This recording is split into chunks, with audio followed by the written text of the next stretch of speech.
Hey, what's up, guys? It's John Nelson, and you're listening to the Starting Block Podcast. This is a show for complete athletic development. Our objective here is to give you the tools to win, whether you're the athlete, the parent, or the coach. This is our first recording of 2024. So what's up, Chris? How are you? Hey, good, John. About yourself? Doing well. Great. Took us a couple times to get this thing going. Shake off the rust. It only took a month. Right. Yeah. Well, so guys, if you're new to our show, Chris is my co-host. Our show's a little different than your standard podcast. We actually have multiple episodes within the show, or multiple shows within the show is a better way to phrase that. We have 3 different episodes you'll get from us. Number 1 is going to be a Q&A. That's bi-weekly. That's where Chris and I will take the questions you submit to us at info@startingblockpodcast.com. Guys, those are questions related to performance, training, nutrition, rehab, neuro, you name it, we'll tackle it. You guys have been sending us some great questions, although they have been all over the board as far as DMs and YouTube and all that. And guys, I appreciate it. It's awesome. Thank you. To all our YouTube listeners while I'm thinking about it right now. Guys, if you leave me a comment and I don't get back to you, I apologize. I always check, but sometimes I forget. With all these different vehicles, you know how it is, but we're working on rectifying that. So don't feel like you're being left out. I appreciate all the great questions because we've had a ton on YouTube. So thank you. And you can DM us as well, but we prefer if you email. It just helps us keep it organized. So that is our Q&A. The other bi-weekly episode you'll get from us is our guest interview. And that's just like every other podcast on the planet. That's where we're going to bring in the best of the best across the country, across the globe at this point in the process. And they're going to share their stories with what they do in their practices, their gyms, their clinics, how they help their patients, clients, athletes win. And as you know, we launched the first episode of 2024 was Dr. Jack Kruse. That came out last week. And I have a feeling that's going to be a pretty good episode that everybody's going to want to listen to. Wouldn't you say, Chris? Absolutely. And by the way, anytime we get questions, for Dr. Kruse, or we get questions regarding like our interviews with Dr. Jay Schroeder, with whoever. I mean, it doesn't matter who they are, but a lot of times we'll get questions saying, "Hey, next time you talk to, Dr. Kruse, ask them this," or Dr. Jay, ask them this. I do want to be very cautious in saying that it's not like we're on the phone or on text with these people every day. In fact, we're not even on text chats with these guys every month. Dr. Kruse is very difficult to get in touch with. We feel very blessed to have had him on the show a couple of times. And John can attest to this. It's generally on the fly. He's like, "I got next Tuesday at 3 p.m. I'm like, "Oh, okay." Yeah. So we have to sometimes you really have to juggle schedules here. And so we definitely will, anytime if we get a good question and it goes into the flow of the interview, we will definitely ask next time we have this person on. But we can't just, we might pick up the phone, or we might, send them a text or an Instagram direct message. But guys, chances are we're not going to hear an answer back anytime soon from most of these guests. Yeah, no, that's a great point, Chris. I'm glad you brought that up. So, guys, kind of be patient with us on it. Now, there are a few people that we have had on the show that we are very close with that we can't text, but we're not just going to text them, things like that. We have to respect everybody's personal and professional life. And so I think maybe what we can do is, as we have some guests lined up, guests that we know you guys really like to hear from, maybe I'll be able to post something about, hey, this guest is coming on. Send us your questions if you are a frequent listener, and we can maybe go that route. Right. That's a good point, Chris. But yeah, so, that was the guest interview. We got some great guests coming up this year already, just in Q1. I put up a post about it the other day. If you don't follow me, I'm at Farmer John ELP on Instagram. That's really my main platform there. But we got Brent Rooker coming back on. It's my guy. It's Oakland A's All-Star. He's going to talk about what he did the last offseason with us through the Evo system, GOTA, things like that. We've got the nutritionist from the Denver Nuggets coming on as well. And then we have Jennifer Childers, who is the physician assistant and healthcare person that I have talked about multiple times on the show. And some of you guys have asked me about her before. And I'm really excited for Jennifer to come on. I'm excited for all the guests to come on, but I think Jennifer is going to be an awesome resource for a lot of you guys because you're going to see how we're actually able to blend a lot of the stuff that a lot of us, including you guys, do. The neuromuscular work, whether it's the newbie or square one or neurotarget or what have you, with the conventional, so to speak, Western medicine. Now, that's not exactly what Jennifer, I mean, she is a healthcare provider, but she's very open-minded and can connect dots, unlike a lot of doctors and stuff, in Western medicine. So that's why we're blessed to work with. So it's going to be cool to hear that one. So that'll be coming out here in a couple weeks as well. But we'll have some more guests coming on. If you've got some requests, I'm more than happy to take requests. Actually, send them to Chris, and we'll try to get them booked. But then lastly, the final episode you'll get from us is a quarterly Friday Fire or Fact. That's about 15 minutes of me just yelling at you or brain dumping at you, guided wisdom, just something related to the field that I feel like needs to be talked about that maybe doesn't specifically have to do with training. Or the rehab side of stuff. So that's our show breakdown. We don't run ads on the show. We just ask that you pay your dues and share the show. If you got value out of it, bring us a friend and help us spread this message. I took a look at our numbers over Christmas break, and I'm not going to say what they were out in public, because I actually don't remember off the top of my head. I just know that they were huge. I was really, really impressed and really humbled and grateful for you guys because this is y'all. This isn't us. We just do this. You guys like the content, you pay your dues, and we're very appreciative of that. We've got some big goals this year on what we want to accomplish. And, guys, this is a mission, so we appreciate you being behind us. Absolutely. Yeah, so I think that's pretty much all your housekeeping that we need to cover, and we'll get right into it. So today is a Q&A, but we're going to take a little different route to start the year off.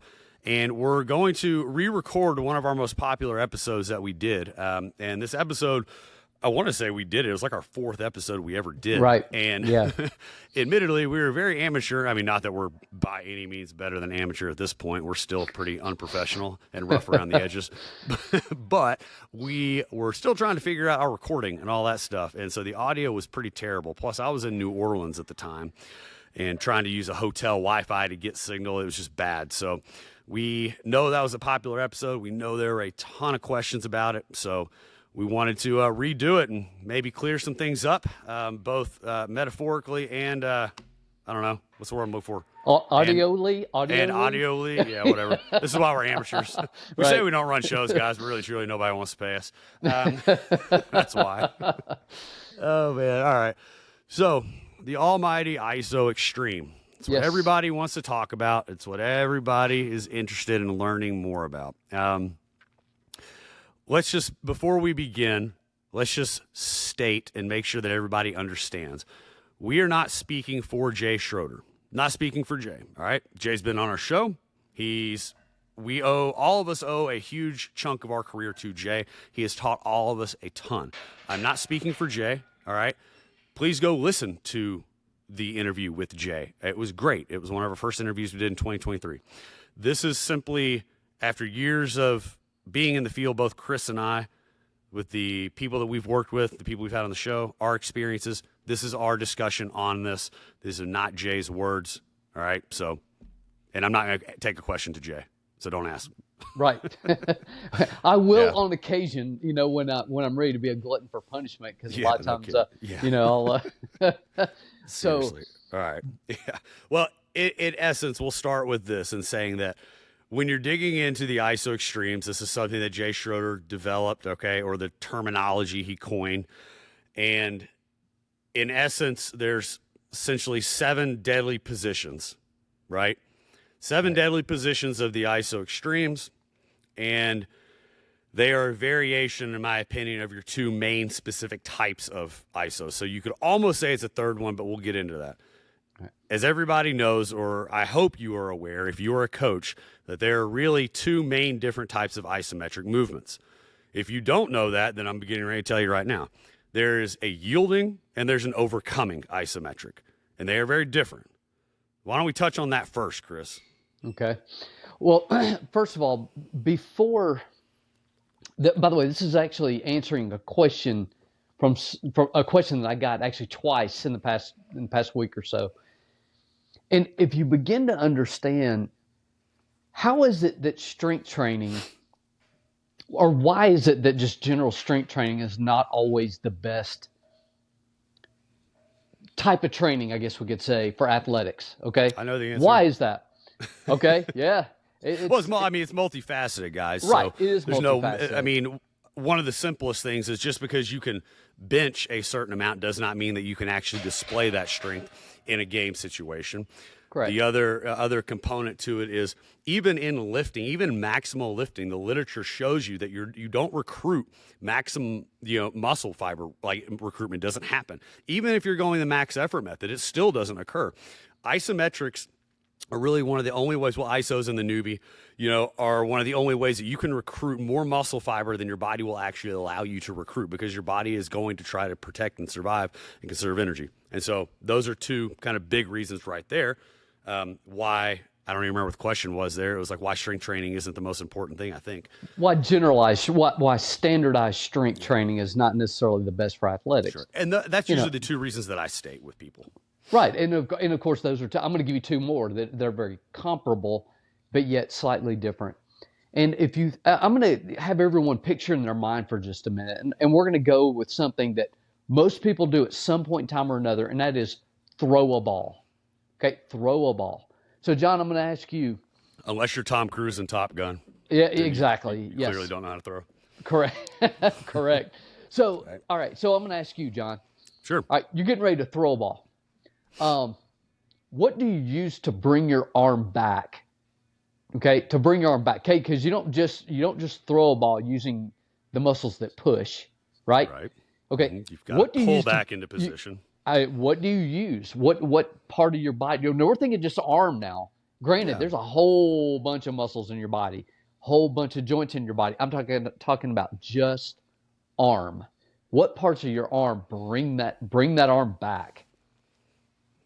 I don't know. You're the one with the degree. Well, I mean, it's just. No, you've got a combination of a lot. So, I mean, you've got the upper back, you've got the shoulder blade girdle, you've got the rotator cuff that's going to help stabilize the glenohumeral joint. You've got the lat. I mean, everything in the posterior side is essentially going to help pull you back.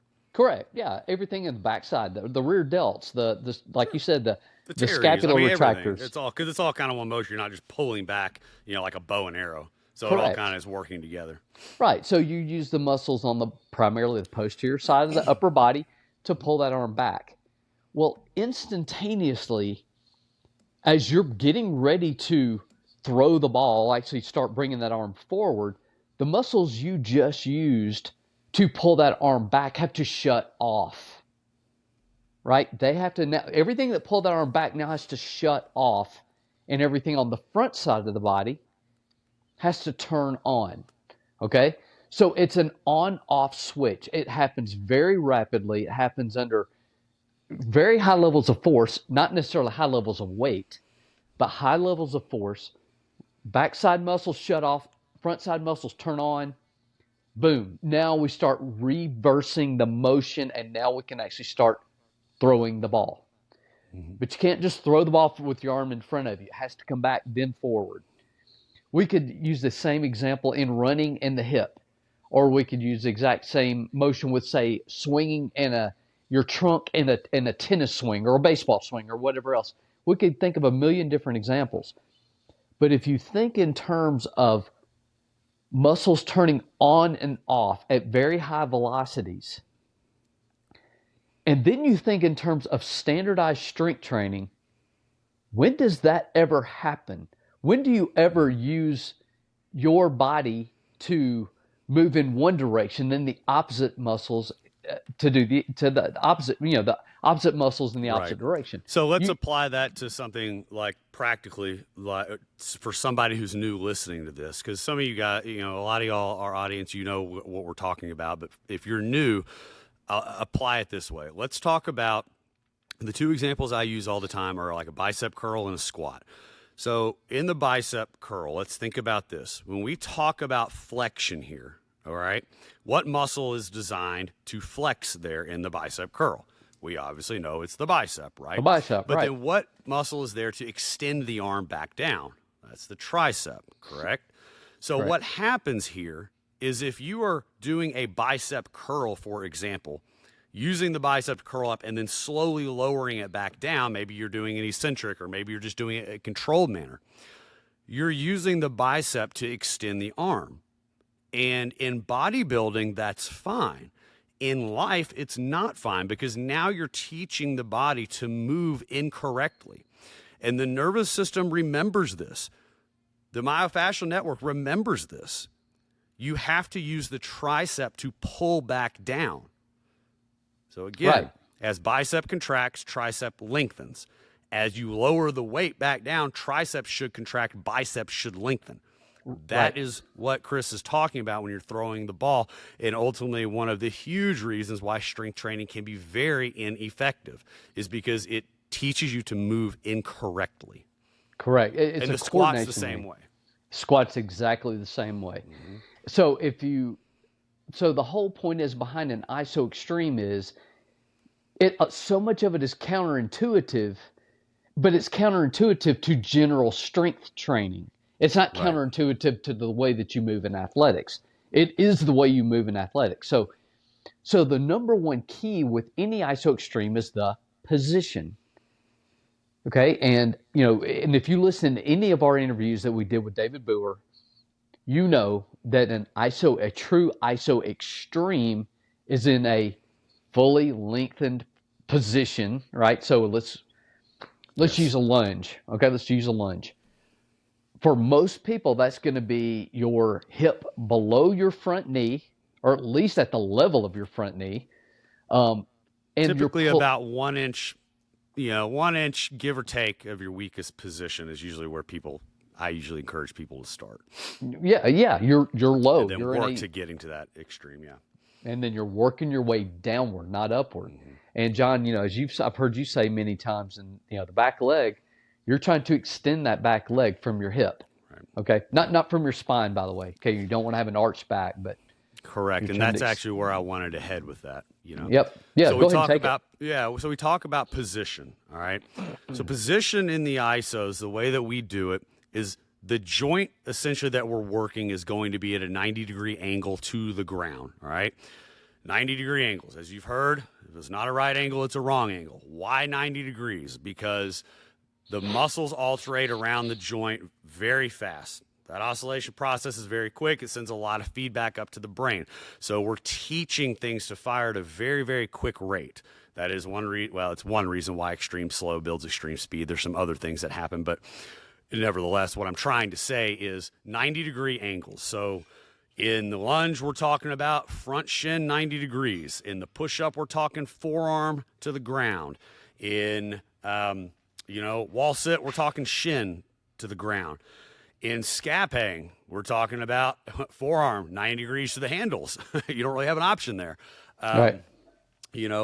Now preacher curl is an interesting one. There is some debate on that one, but dip, same thing. Forearms 90 degrees. Now elbow placement in the push-up and the dip are slightly different, but you understand where we're saying 90 degrees. That's very important. So if you're doing an ISO and it's not at a 90-degree angle, you're not going to be recruiting muscle the way that you're supposed to be recruiting. And I tell my guys, look, you're getting slower. You can do your wall sit wrong if you want. I really don't give a shit. Like, that's up to you. I'm just giving you the info. But if you're going to be sitting there using the quads intentionally, you're going to make yourself slower. So you've got that 90 degree. Now let's talk about the deepest position, because I do think people get confused, especially on the lunge. That's the popular one. All right. Mm-hmm. Yes. We talk about, like you said, back leg is straight. All right.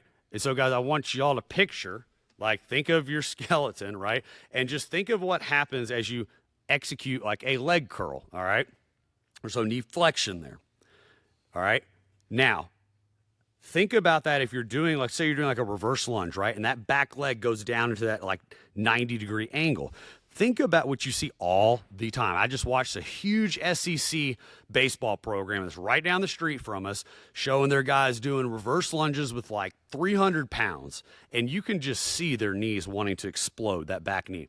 Think about the forces that are put down on that knee. Or if you're trying to hold a lunge, the forces that are put on that back leg if it's at a 90-degree angle. We want that back leg as straight as we can because it actually allows for good alignment. All right? That's important too, guys. Don't miss that. So if you're developing knee pain from something, I would be more than willing to bet the way you're doing a lunge is playing a huge part in that. But let's talk about, Chris, the core component to it. because I know that there are some people that have talked over the years about getting into the extreme position kind of regardless. There are others that will talk about the neutral lower back being a big contributing factor to it. Now, as you said, you don't want to, super hyperextend your lower back in an iso lunge. Mm-hmm. But to you, what is that defining characteristic there? How do you judge that? Because I know plenty of athletes and clients that can get into a very, very deep lunge, but they have what you'd say is probably a pretty significant, like lordosis there. Like there's a pretty solid, maybe excessive curve. What are your thoughts on that? Okay, so first of all, you have to think of an iso extreme lunge in this case as something more than just a leg exercise. Okay, it is a whole body, and this is one thing I know Jay will agree with, and that is you should be able to do a lunge and get your whole body stimulated with just that one movement to get everything out of it you need. Now that said, okay, I'm not suggesting that be the only exercise. I'm just saying Jay would say that, all right? So just the lunge alone, yes, it's front leg. Yes, we're pulling down with the lead hamstring. Yes, we're flexing the lead hip. The back hip is trying to be extended, just as you just discussed. But you extend the hip. Well, the abdominals have to be engaged, right? That pulls your pelvis underneath you, reducing that lordosis that you're referring to, that hyperlordosis. Also the glute, all right, has to kick in to get you out of excessive lordosis. So if the glute and the abs are not contributing their share in that particular movement, that's what you're going to see. You're going to see some excessive lordosis, too much curvature in that low back, okay? So clearly, when we talk about position as number one, and then hitting the extreme range as number two, well, clearly if that person has too much lordosis, then your key number one, position, is not correct.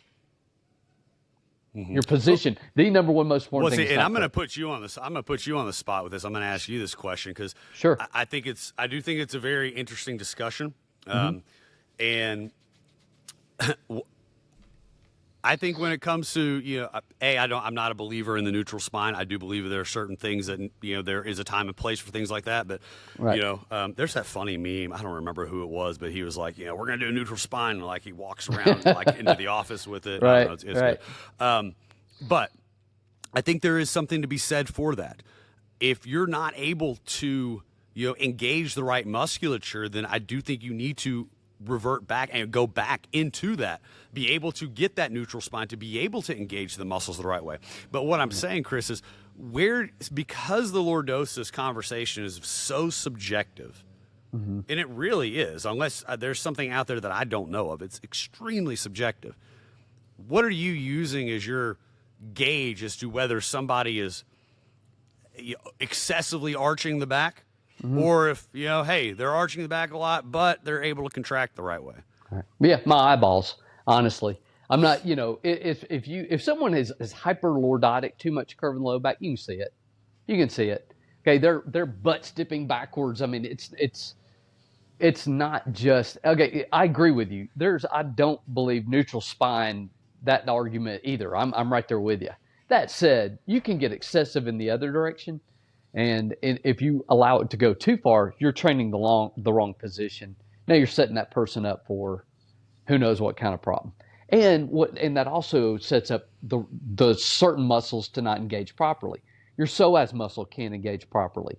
Your abdominal muscles clearly are not engaging properly. Your glute muscles are not engaging properly. And that said, do we sit there and get a goniometer out and measure it? No, of course not. But you know when something's excessive and you know when something's not. And if it's not, you got to correct that part first. You got to get position. Position's number one. Then we work on, what's engaging at what time, what direction. In an iso extreme, we're pulling down toward the floor. And then, by the way, we haven't even gotten to this part yet. You can reverse it, and that's called a Russian lunge or a jumping lunge, if you will. or overcoming, I think, John, that's a word you used a minute ago. But we're talking about purely an iso extreme right now in this definition, pulling toward the floor. If you happen to get too much excessive lordosis and you can see it, it's just wrong. I mean, While we're on the lordosis thing, let's talk about the wall sit, because that is one of the cues that I use. The lower back does need to be neutral. What are your thoughts on that? What do you do? Yeah, it's hard. That one's tough. If you have never gotten into an iso extreme wall squat, all right, I'm going to challenge everyone here. Get on a slick floor. Get on a slick floor. If you live up north and you have an ice sheet somewhere, go stand on. You should be able to do that iso extreme squat on that ice sheet. I've never tried it. I live in the South. We don't have too much ice down here, but I do have hardwood floors, and occasionally I'll have socks on. I'll try to get in that position, guys. It's my turf hard. in my gym just isn't glued down. That's There you go. Well, just so you know, back in the day when I first started with Jay, we would have a polished concrete floor in the old-fashioned plyo boxes. Okay, so if you were not in the right position, guess what happened to that box? It slid out from under you. Can you picture that? You get out of position. You start trying to hold yourself up instead of pulling yourself down. The box slid.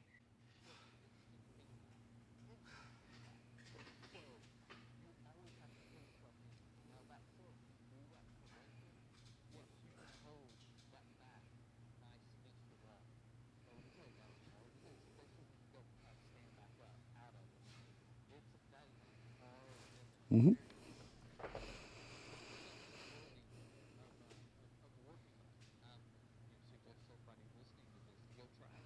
Mm-hmm.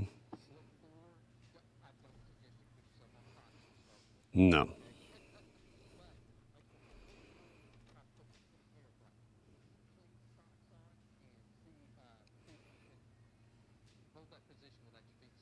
Yeah, that's a good point. All right. So we've talked about the lordosis. We've talked about the position, of the front leg, at least in the lunge, and some of the other 90-degree angles and positions there. All right.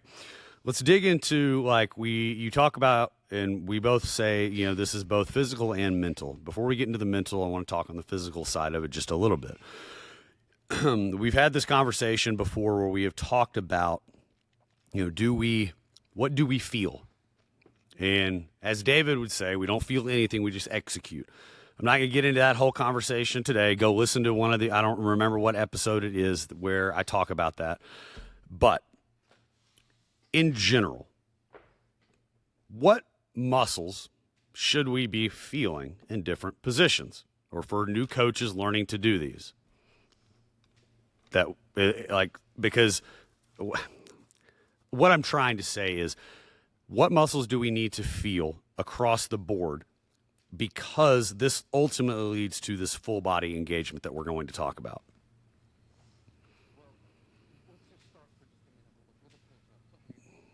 Sure.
Mm-hmm. I'll relate that to people that are lifters. So if you're a lifter, what are the three most important muscles in the bench press? It's going to be your lat, your rear delts, your triceps. Ironic that it's on the back side. Huh. Weird.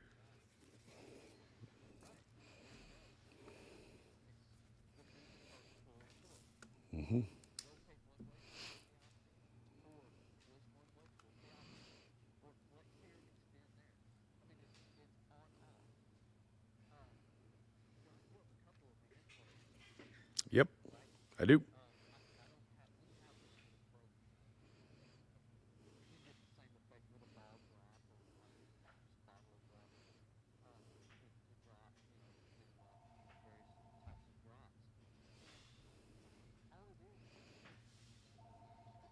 Hmm.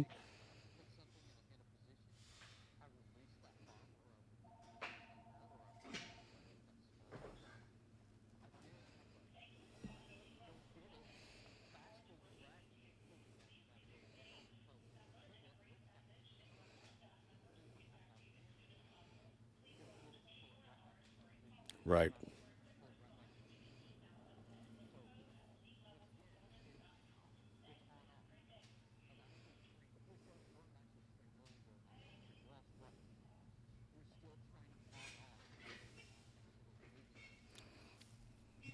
Right. Exactly. Exactly.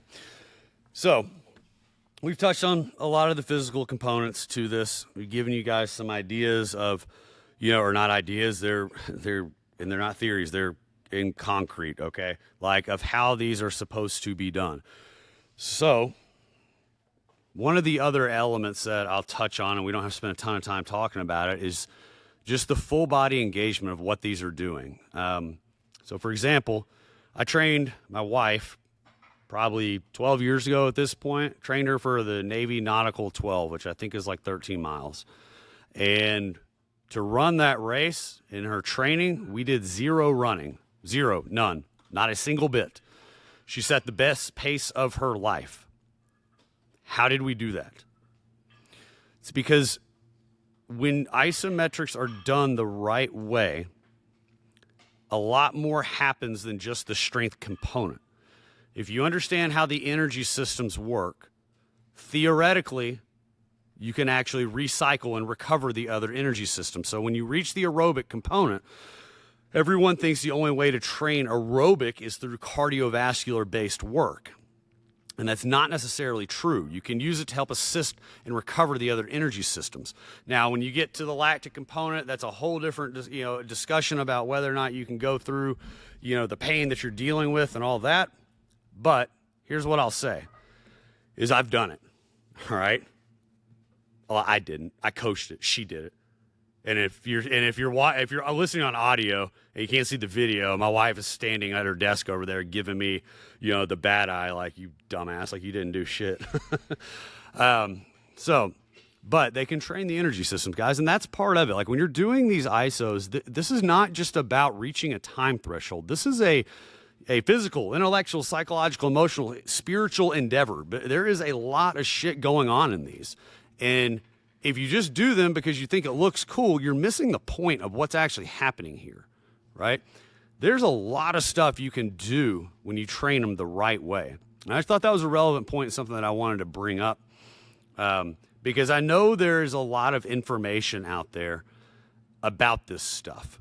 I see a lot of people post it, and it's great, like, cool, like, but there's a lot of stuff that's just done incorrectly. And I'm not saying that I'm the leading authority, because I'm not. You want to ask Jay, all right?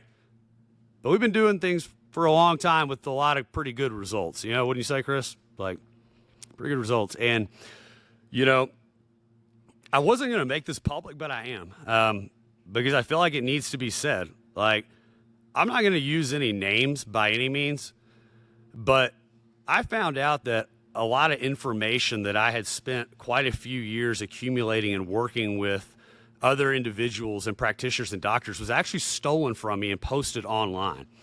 And it was, and look, information is meant to be shared. So I'm going to say that that's not what bothers me. The principle bugs me. It pisses me off, that people would steal that and build their career off of it, and steal a lot of my stories and information to build their career off of it and share all that information online. But I say all that because if you know what I'm talking about, there's a lot of really good stuff out there, and that is meant to be shared. And I'm glad people have access to it. But I think it's very important that people understand how to use it the right way and using it with the right intent. Intent is huge. both from the intent with your athletes and the intent with your exercises and the intent, honestly, with you as a human being. And I think when you do a lot of ISOs and things like that, it challenges a lot of your interpersonal beliefs and convictions, because you're taking yourself to a whole different realm, right? And I just thought that this was a relevant thing to bring up. And this was not the point of the episode. We just kind of went down that path. And so I want to say, for the people that have that information, awesome. I hope you use it to your advantage. I hope it helps a ton of people.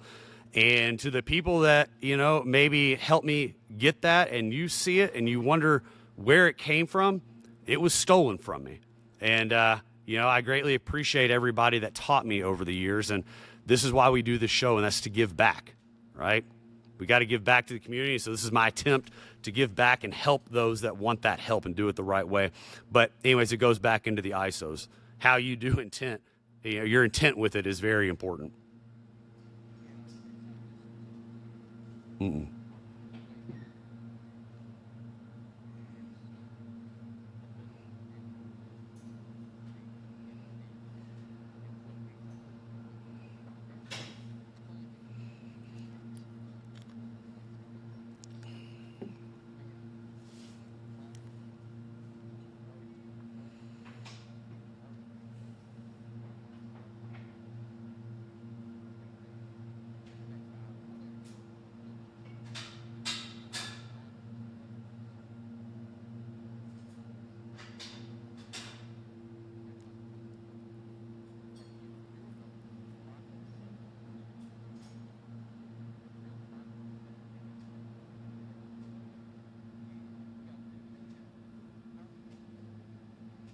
Yeah.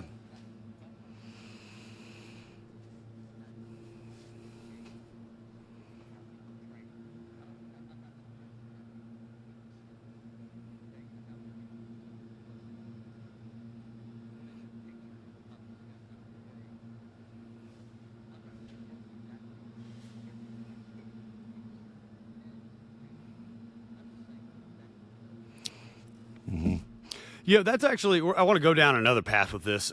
We might get a little off topic with it, but, whatever. We've already gotten off topic. And if you're a listener, you're a fan of the show, then you know that that's pretty normal. My medicine is worn off now. It's 2:30. All right. So I had a college athlete. He's been in my system a long time, and he's bounced around to other facilities, got to experience some other things, and I think that's great. I really encourage athletes to do that. That's another topic in and of itself too. But he asked me a question the other day that I didn't text this to you, did I, Chris? Okay, because it was something that he asked me. I'm like, well, I want to talk about this. So this kid's a closer at a college down here in the South. He's a pitcher, closer. And we were talking about the mentality and the difference between starters, relievers, and essentially a closer, right? And that a lot of times closers will come in a very pressure-based situation. And he asked, does the intensity of the training need to change to prepare them for that mental component when they step into a pressure situation? And so hopefully you see the connection of where I'm going with this. And I told him, I said, man, I need to think about this. Like, I sat and thought about it, for a day or so. And I said, no, I don't believe the intensity of the training needs to change. I think the intensity should always be high, regardless of whether you're a starter or a closer. But it's the intent and the mental component that's different. That's what needs, I think everybody needs it. But I think when it comes to somebody who has to deal with excessively pressure situations, that their training needs to reflect that somehow. And I think that comes with a mental component. I don't know. What do you think? What's the answer to that, particularly in relations to ISO extremes?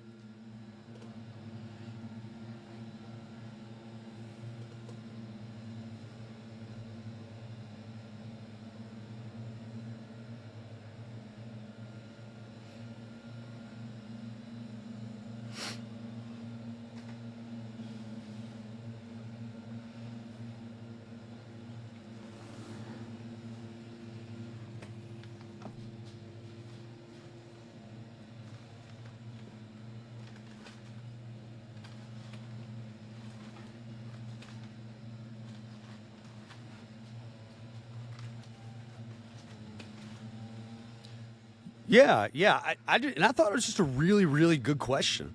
Like, particularly from somebody who's been through the system the way that they have.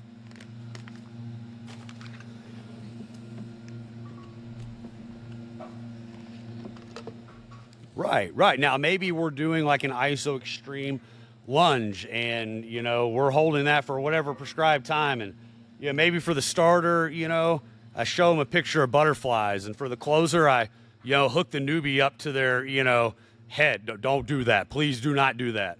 All right. Disclaimer, do not do that. All right. But I turn the newbie up to 100 and slap it on their legs, right? Create another stressful situation for them. Yeah. Now maybe I do something like that, but no, I think the intent matters, but the intensity of the training doesn't change. And I think that just relates to your ISOs, regardless of what your goal is. I think the intent of how you do it is very important. Let's touch on real quick. We've got just another 5 or 10 minutes here. I know we're both on a hard stop here, but let's talk a little bit more about the overcoming ones and, and approaches to that. Because I see that done. In my opinion, I see some of them done great, some of them done incorrectly. If you follow my business Instagram, Elite Level Performance, you'll see us doing a ton of them all the time. I love those. I like extreme slows and ISO streams, but I like overcoming as well.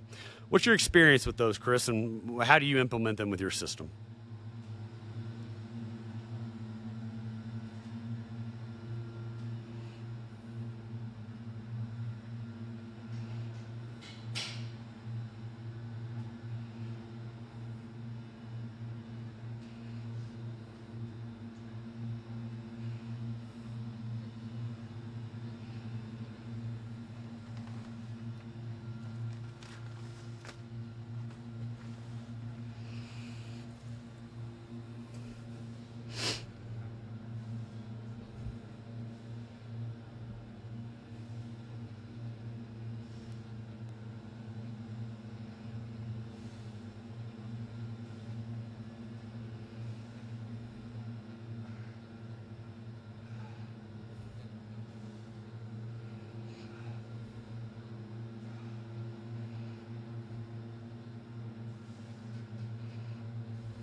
Yeah, yeah, absolutely. Yeah, I wanted people to hear your take on it.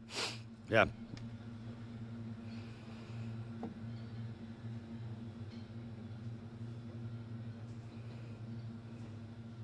Yeah, we do.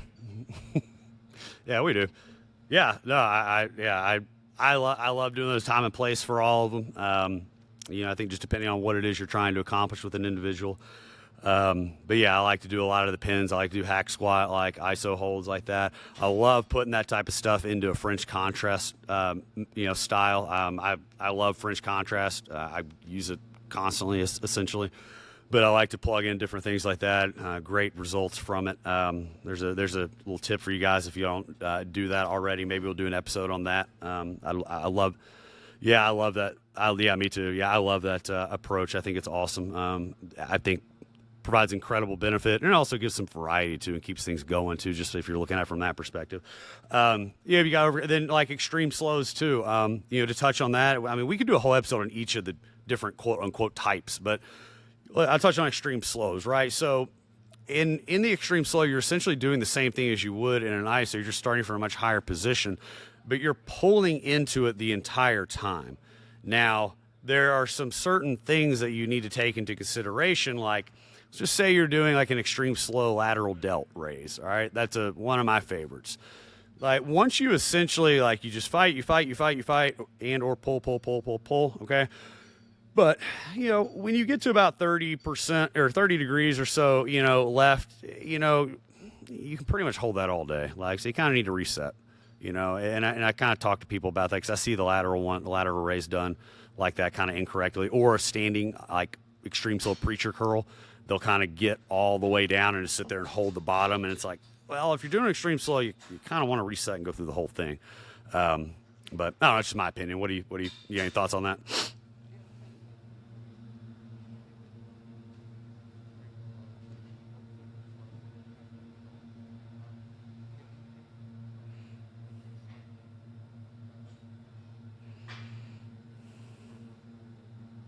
Yeah.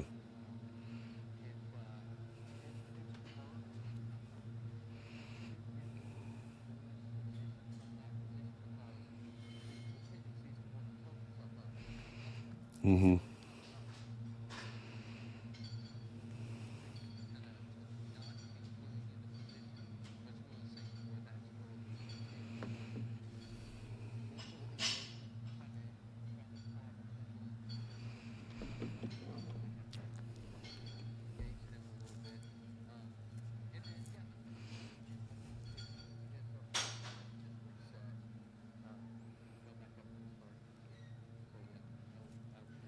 Yeah. Yeah, so that's all good stuff, guys. I hope that helps some of you guys. Maybe, for some of y'all, this was a little bit of a refresher for you. And, again, I want to state, I just feel like this is a good episode to say it. I want to state that, if you have some of that information, great, guys, use it. I spent many, many, many years working to gather that and to connect and do things the right way. And take it and use it and apply it with the proper intent, and good things will come to you, man. So hope that's what you guys do with it. I hope this episode helps you. I hope you got value out of it. If you got value out of it, share it. If you didn't get shit out of it, then I guess don't share it. But yeah, anyways, we appreciate you guys. Love you guys. We'll talk to you soon. That's the show. See ya.